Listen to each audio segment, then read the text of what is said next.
Hi friends, ಎಲ್ರಿಗೂ ನಮಸ್ಕಾರ. Welcome back to my YouTube channel. ವೃಶ್ಚಿಕ ರಾಶಿಯು ರಾಶಿಚಕ್ರದ 8ನೇ ರಾಶಿಚಕ್ರ ಚಿಹ್ನೆಯಾಗಿದೆ. ವೃಶ್ಚಿಕ ರಾಶಿಯು ವಿಶಾಖ ನಕ್ಷತ್ರ 4ನೇ ಪಾದ, ಅನುರಾಧ ನಕ್ಷತ್ರ 1, 2, 3 ಮತ್ತು 4 ಪಾದಗಳು, ಜ್ಯೇಷ್ಠ ನಕ್ಷತ್ರ 1, 2, 3 ಮತ್ತು 4 ಪಾದಗಳು, ಒಟ್ಟು 9 ಪಾದಗಳನ್ನು ಒಳಗೊಂಡಿರುತ್ತದೆ. ವೃಶ್ಚಿಕ ರಾಶಿಯ ಗ್ರಹಾಧಿಪತಿಯು ಮಂಗಳನಾಗಿರುತ್ತಾನೆ. ಈ ರಾಶಿಯವರು ಖಂಡಿತವಾಗಿಯೂ ತಿಳಿದುಕೊಳ್ಳಬೇಕಾದ ಅಥವಾ ಜಾಗರೂಕರಾಗಿರಬೇಕಾದ ವಿಷಯ ಇದು. ಇಂದು ಜುಲೈ 19 ಭಾನುವಾರ.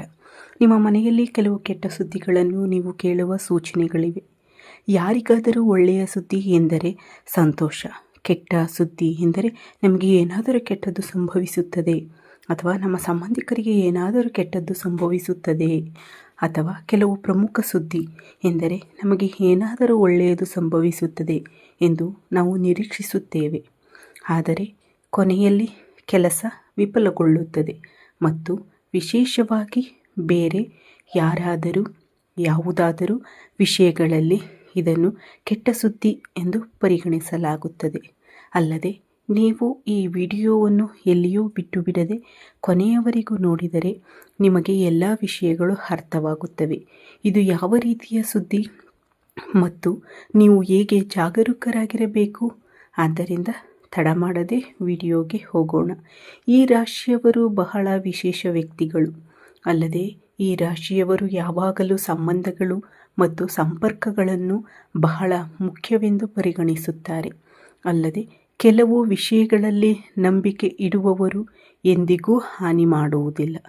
ಅಲ್ಲದೆ ನೀವು ಯಾವಾಗಲೂ ನಿಮ್ಮ ಮನಸ್ಸಿನಲ್ಲಿ ನಾನು ಬಯಸುವವರೊಂದಿಗೆ ಯಾವಾಗಲೂ ಇರಬೇಕು ಎಂದು ಯೋಚಿಸುತ್ತೀರಿ.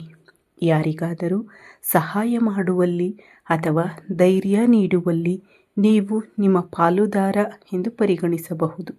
ಯಾರಾದರೂ ತೊಂದರೆಯಲ್ಲಿದ್ದರೆ ನೀವು ಅವರಿಗೆ ಸಾಧ್ಯವಾದಷ್ಟು ಸಹಾಯ ಮಾಡಬಹುದು. ಅದು ಹಣ, ಮಾತು ಅಥವಾ ಪ್ರೋತ್ಸಾಹದ ವಿಷಯವಾಗಿರಲಿ. ಯಾವುದೇ ಸಂದರ್ಭದಲ್ಲಿ ನೀವು ನಿಮ್ಮ ಸ್ವಂತ ಜೀವನದಲ್ಲಿ ಪಾಲುದಾರರಾಗಿರುತ್ತೀರಿ. ಇಲ್ಲದಿದ್ದರೆ ಈ ರಾಶಿಯವರು ಸ್ವಲ್ಪ ಭಾವನಾತ್ಮಕವಾಗಿ ದುರ್ಬಲರು ಎಂದು ಹೇಳಬಹುದು.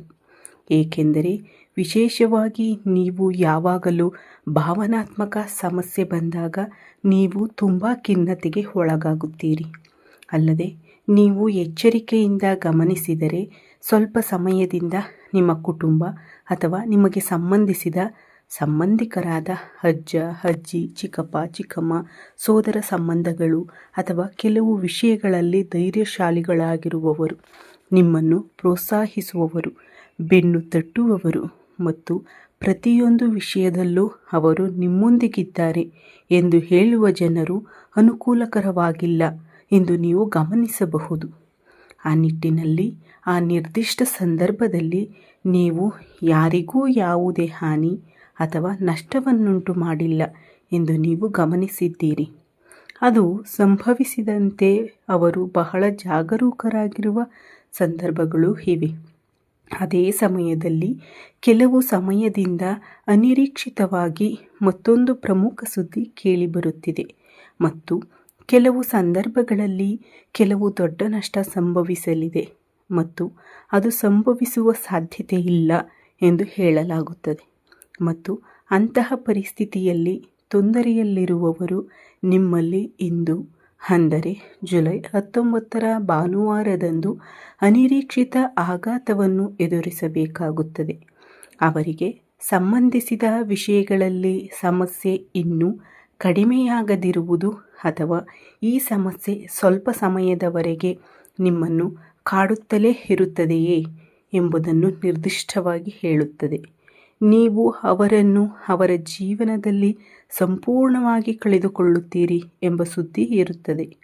ಆದರೆ ಅದು ಇದ್ದಕ್ಕಿದ್ದಂತೆ ನಿಮ್ಮನ್ನು ಆಘಾತಗೊಳಿಸುತ್ತದೆ.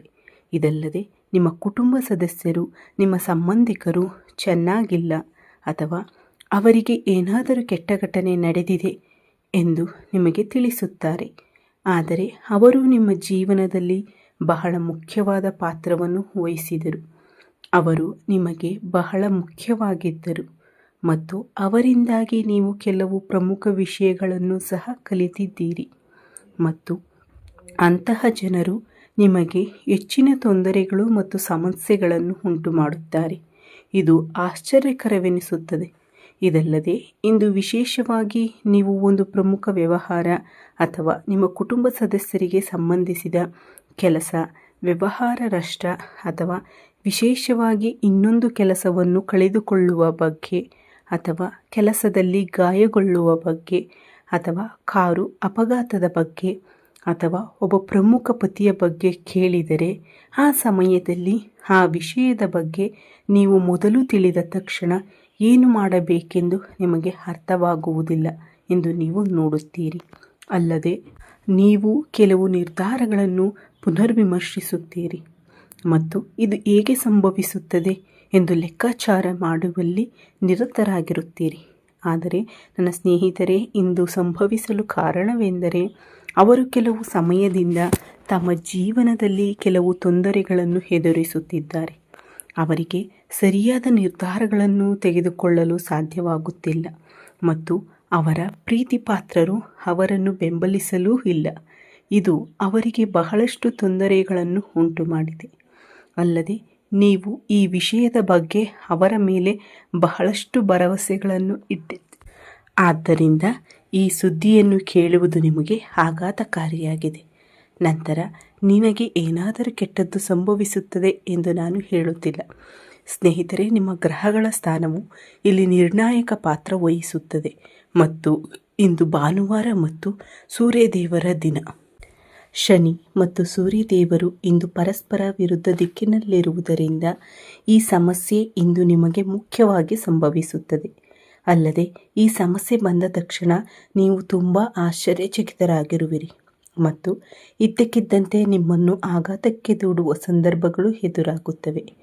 ಆದರೆ ವಿಶೇಷವಾಗಿ ಈ ಸಮಯದಲ್ಲಿ ಇದರಿಂದ ನೀವು ಪಡೆಯುವ ಲಾಭಕ್ಕಿಂತ ನಷ್ಟಗಳೇ ಹೆಚ್ಚು.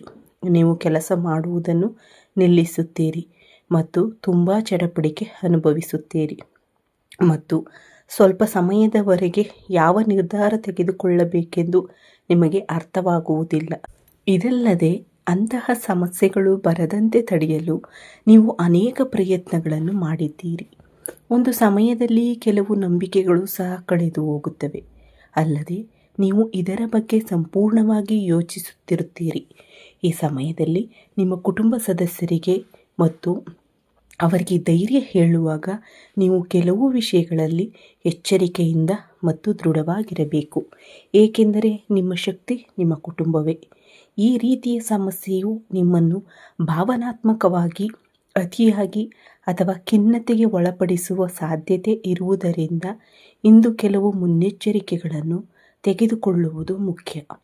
ಬೆಳಿಗ್ಗೆ ಬೇಗನೆ ಎದ್ದು ಸೂರ್ಯದೇವರಿಗೆ ಸೂರ್ಯ ನಮಸ್ಕಾರ ಮಾಡುವುದನ್ನು ಖಚಿತಪಡಿಸಿಕೊಳ್ಳಿ.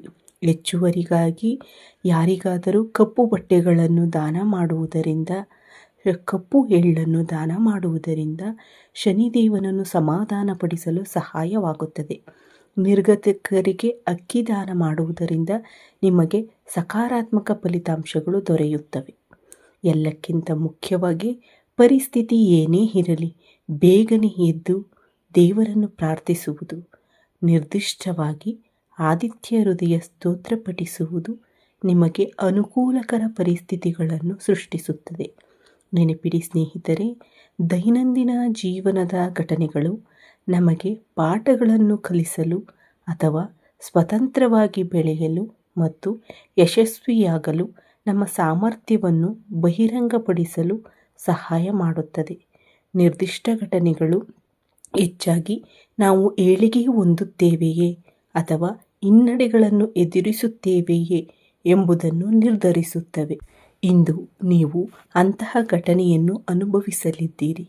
ಈ ಪರಿಸ್ಥಿತಿಯನ್ನು ನೀವು ಎಷ್ಟು ಎಚ್ಚರಿಕೆಯಿಂದ ನಿರ್ವಹಿಸುತ್ತೀರಿ ಎಂಬುದು ನಿಮ್ಮ ಭವಿಷ್ಯವನ್ನು ರೂಪಿಸುತ್ತದೆ.